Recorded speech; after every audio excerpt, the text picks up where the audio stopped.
Welcome to the WRAL Daily Download. I'm your host, Amanda Lamb. In today's conversation with local author Dr. Rebecca Jackson, we're talking about her new book, Back on Track.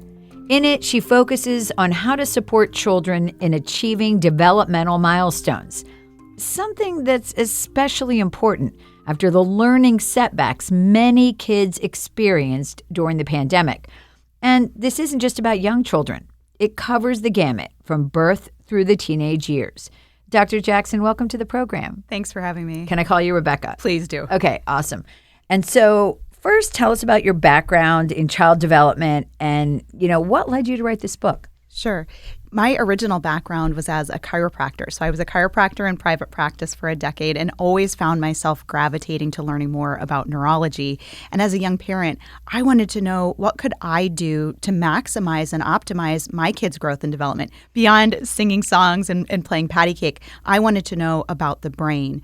And that led me to Brain Balance. So I've been the chief program officer at Brain Balance. I've been with the company now for 15 years, and we're a program that focuses on what you can do to strengthen and change pathways in the brain to minimize challenges. So it's more than just tutoring or something like that. It goes beyond that. Absolutely. Tutoring is a great approach when you're struggling to retain the content, but there's a bigger picture than that. If development isn't on track, it makes learning more difficult. So if we can go back and strengthen the brain, the child or student will learn more naturally. And oftentimes that negates the need for tutoring. And obviously everybody learns differently. I mean, I'm a visual learner. I'm also somebody that needs to do something in order to get it.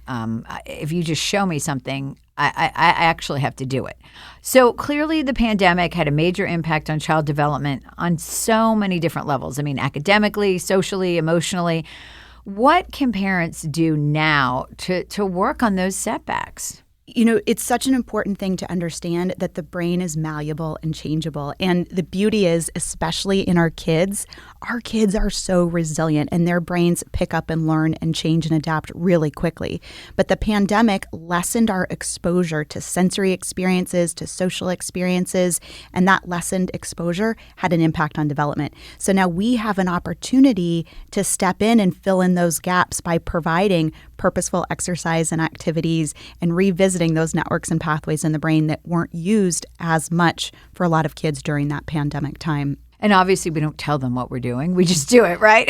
Yeah, I mean, they're kids, right? We want to keep this playful. We want to keep it fun, but we can be really intentional in the activities that we're doing that ultimately strengthen and improve the brain. Okay, great. Well, we will talk more about that after the break.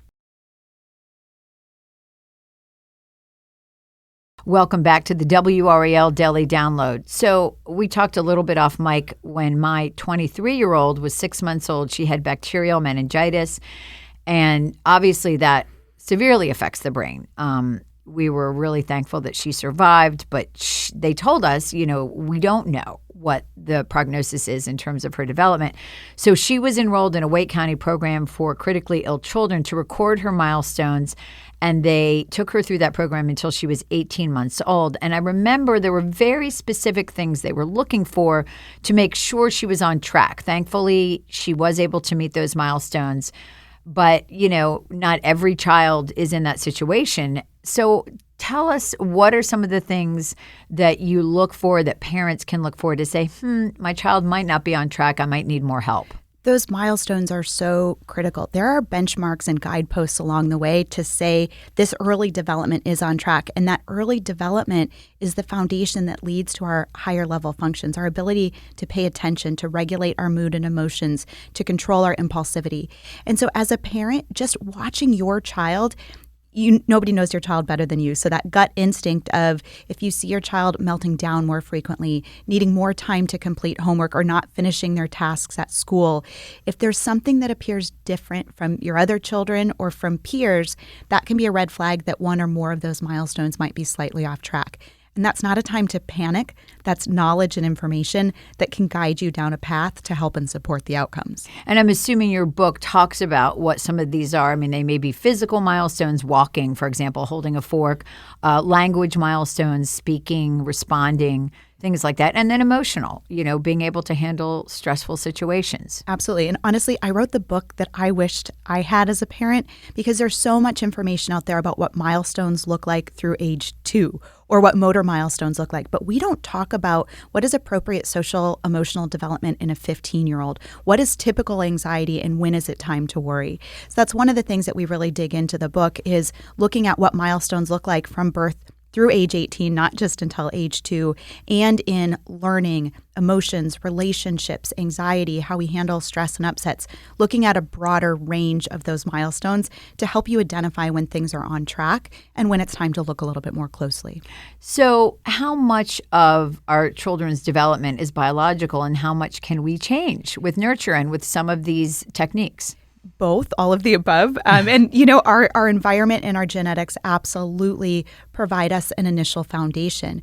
But what we know now about cognition and the brain is that it is changeable. It is fluid and flexible. So that's where those really intentional, purposeful activities can turn the dial to maximize what's there in front of you. So it is a combination of genetics and environment as well as what we're able to do to maximize. And I know, parenting is on-the-job training. Oftentimes we feel like we fall short of the mark. Give us just an example of something that you might do with your child to strengthen brain development. Two things that are critically important that are easy to overlook is the importance of physical activity and of sensory input. Our senses is what allows us to interact and engage with the world. And so if there's dysregulation in how we interpret sensory information, it can skew something as simple as the conversation I'm having with you. We're watching each other's facial expressions, we're listening, we're blocking out distractions. That depends on our sensory input to process that information correct. So making sure our kids have tons of sensory exposure that's frequent, varied, and becomes progressively more challenging is a way to simply exercise those pathways that provide us that crucial information that allows us to learn both academically and socially. And then I can't say enough about the importance of physical activity. It's not only for our overall physical health, but what movement and exercise does to engage the brain, it spikes increases in attention as well as memory. And so utilizing movement to leverage and optimize the brain when kids need to study or just be on their best behavior is really key. Yeah, both of my kids, did sports at some point when they were growing up. And, they were with me. I mean, they were in the baby Bjorn when I was walking. Then they were in the baby jogger. Then they were riding their bikes next to me and their scooters as I ran. So they kind of saw that, and I hopefully modeled that. One of my children really enjoys exercise. The other begrudgingly does it. But they both see the value. So I think there's definitely something to that.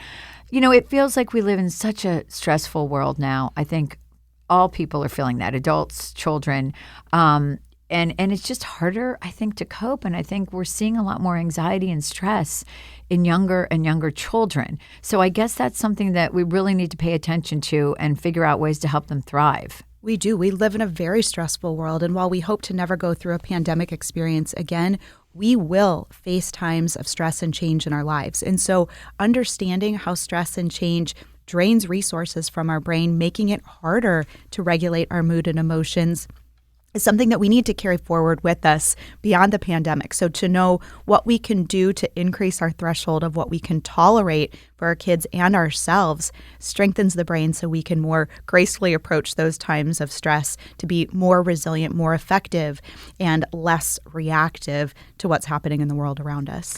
So the book is back on track. It is now available. Tell people where they can find it. Anywhere you buy books. So if you go to Amazon, Barnes & Noble, any place you buy books, you'll be able to find the book.